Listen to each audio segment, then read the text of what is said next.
দোষী কোন? মেইন দোষী এতিয়াও মুক্ত আকাশৰ তলত নেকি? হত্যাই কৰা হৈছিল, তেনে সেই হত্যাকাৰী কোন? মোৰ প্ৰশ্ন, যদি হত্যাই কৰা হৈছিল জুবিন গাৰ্গক, তেনে সেই জুবিন গাৰ্গৰ হত্যাকাৰী কোন? মোক লাগে সেই হত্যাকাৰী।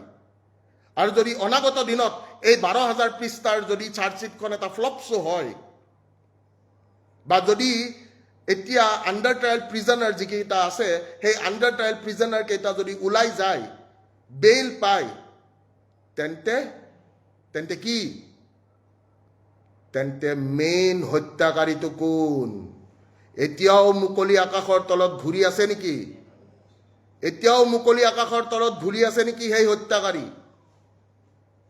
মোৰ বিনম্ৰ অনুৰোধ প্ৰত্যেকজন অনুৰাগীলৈ, জুবিন অনুৰাগীলৈ মোৰ বিনম্ৰ অনুৰোধ, সেই প্ৰত্যেকজন মানুহলৈ মোৰ বিনম্ৰ অনুৰোধ, সেই প্ৰত্যেকজন প্ৰকৃত অসমীয়ালৈ, যে জুবিন গাৰ্গ ঈশ্বৰ পুত্ৰৰ ন্যায়ৰ বাবে আমাৰ বুকুত জ্বলি থকা জুই, আমাৰ বুকুত জ্বলি থকা জুইকুৰা নুমাবলৈ নিদিব কেতিয়াও। আমাৰ বুকুৰ ভিতৰত জিকাৰ জুই জ্বলি আছে, আমাৰ বুকুৰ ভিতৰত এতিয়াও জুবিনদাৰ গান শুনিলে যেনেকৈ অশ্ৰু নিগৰে। আৰু জুবিনদাই কৈ থৈ গৈছিলে, কি কৈ থৈ গৈছিলে? যে পলিটিক্স চবতকে বেয়া বস্তু, লেতেৰা বস্তু, পলিটিক্স নকৰিবা বন্ধু। কিন্তু আজি জুবিন গাৰ্গে কিন্তু 2026 চনৰ ইলেকশ্যনত পলিটিকেল এজেণ্ডা হৈ পৰিছে। যিজন মানুহে পলিটিক্স বেয়া পাইছিল, সেই পলিটিক্স বেয়া পোৱা মানুহজনকে পলিটিক্সত সোমাই আনিছে। যিজন মানুহে কৈছিল মন্ত্ৰী এম এল এ চব পাপৰ বুলি, আজি প্ৰত্যেকজন মন্ত্ৰী এম এল এৰ মুখত জুবিন ক্ষেত্ৰ আৰু জুবিনৰে নাম। মই যদি ভুল কৈছো, ইয়াতে থকা প্ৰত্যেকজন লাইভত চাই থকা মানুহে মোক কওক মই কোৱা কথাখিনি ভুল। প্ৰত্যেকজন অসমীয়াক মই প্ৰশ্ন এটা সুধিবলৈ বিচাৰিছো, যে ভিক্টৰ দাসে কোৱা কথাখিনি ভুল নেকি? আজি ভিক্টৰ দাসে যোৱা 5টা মাহ কাৰাবন্দী, অহাৰ পিছত আকৌ হস্পিটেলত ভৰ্তি। আজি কিমানটা অসমীয়াৰ বুকুত দম আছে ইয়াতে কমেণ্টত লিখি দিবৰ কাৰণে, যে এইবাৰৰ পলিটিকেল এজেণ্ডা বা এইবাৰৰ পলিটিক্স, এইবাৰৰ ৰাজনীতিৰ পলিটিকেল এজেণ্ডা অকল বেলেগ একো নহয়, জুবিন গাৰ্গক বনাইছে, বাকী একো নাই। যোৱা 25টা বছৰে যোনটো ৰজাই আমাক ৰাজ কৰিলে, সেই 25টা বছৰতহে 1.5 লাখ চাকৰি দিছে। যোৱা 25টা বছৰে যোনটো ৰজাই আমাক ৰাজ কৰিলে, সেই ৰাজ কৰা 25টা বছৰে ৰজাটোৱে আমাক আজিৰ ডেটত ফ্লাইঅভাৰ দিছে, তাকো আমাৰ পইচা দি দিছে, ঘৰৰ পইচা দি দিয়া নাই। যোৱা 25টা বছৰে যোনটো ৰজাই আমাক ৰাজ কৰিছে, সেই ৰজাই আজিৰ ডেটত যদি কিবা কৰি দিছে উন্নয়নৰ নামত, সেইটো কি?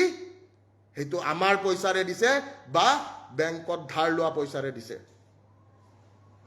মই সকলোকে এটা কথা ক'বলৈ আহ্বান জনাম, প্ৰত্যেক জুবিন অনুৰাগীক এটা আহ্বান জনাম, আজিৰ সেশনটো আপোনালোকে শ্বেয়াৰ কৰিব, আজিৰ সেশনটো আপোনালোকে ভালকৈ গুৰুত্ব দিব। আৰু মোৰ প্ৰশ্নকেইটা যদি মিছা হয়, তেনেহ'লে মোৰ প্ৰশ্নকেইটা নুসুধিব। মোৰ প্ৰশ্নটো হৈছে, আকৌ এবাৰ কৈছোঁ, যে আমাৰ অসম পুলিচলৈ মোৰ বিনম্ৰ অনুৰোধ, যদি কিবা লুপ হোলৰ কাৰণে শ্যামকানু মহন্ত ডাঙৰীয়াৰ যদি বেংক একাউণ্ট খুলি দিবলগীয়া হৈছে, তেনেহ'লে BNSS 106 আৰু 107 এদি আকৌ সেইটো তেওঁলোকৰ ফ্ৰিজিং কৰি দিয়াটো উচিত। কাৰণ এইটো আপোনালোকে ভাবক, যদি কাৰোবাৰ বেংক একাউণ্টে খুলি দিছে, সেই বস্তুটোতো পইচা পাব, পইচা পালেতো কেছ খেলিব সুবিধা হ'বই। যদি সিদ্ধাৰ্থ শৰ্মাৰ পানীৰ টেংকিটো, পানীৰ যিটো ফেক্টৰী খুলি দিছে, গৰমৰ দিন আহি আছে, যদি 1.5 কোটি টকাৰ যদি পানী বিক্ৰী কৰি দিয়ে, তেনেহ'লে কেছটোত হ'বনে নাই? মোক কোনে কোনে ছাপোৰ্ট কৰে মই এই কথাটো শুনিব বিচাৰোঁ। মোক কোনে কোনে ছাপোৰ্ট কৰে মই এই কথাটো জানিব বিচাৰোঁ। ছাপোৰ্ট কৰা প্ৰত্যেকজন মানুহক মই এইটো কথা ক'বলৈ বিচাৰিছোঁ, যে আপোনালোকে মই সোধা প্ৰশ্নকেইটাৰ কথা আপোনালোকে কওক। আৰু মোৰ শেষৰ প্ৰশ্নটোৰ উত্তৰ আপোনালোকে দিব লাগিব, যে যদি শ্যামকানু মহন্ত, সন্দীপন গাৰ্গ, সিদ্ধাৰ্থ শৰ্মা, শেখৰ গোস্বামী আৰু তেওঁৰ দেহাৰক্ষী আৰু অমৃত প্ৰভা, যদি এওঁলোক নিৰ্দোষী, যদি মহামান্য আদালতে এওঁলোকক বেইল দিয়ে, বা যদি মহামান্য আদালতে এওঁলোকক একিউটেল বা নিৰ্দোষী হিচাপে তেওঁলোকক যদি কয়, তেনেহ'লে প্ৰকৃত দোষীজন কোন? মোৰ প্ৰশ্নটো মই আকৌ এবাৰ কৈছোঁ, অসমবাসী ৰাইজে এইটো বুজি পোৱা উচিত।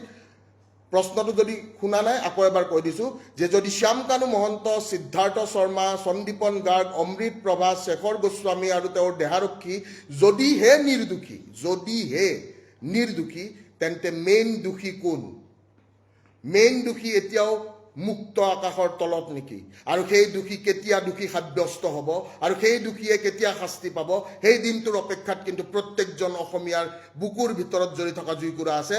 যিকুৰা জুই যোনদিনাখন বহুত ডাঙৰকৈ জ্বলিব, সিদিনাখন কিন্তু এটাই কথা যে কি, জুবিন দাৰ ন্যায়ৰ বাবে স্বতঃস্ফূৰ্তভাৱে আমি যেনেকৈ গৈছিলোঁ, সেই স্বতঃস্ফূৰ্তভাৱে আমি সকলোৱে আকৌ এবাৰ ঘৰত বহি কম যে ক্যা বলতে জনতা, ৰজা তুমি লেংটা। ধন্যবাদ। জয় অসম, জয় জুবিন দা।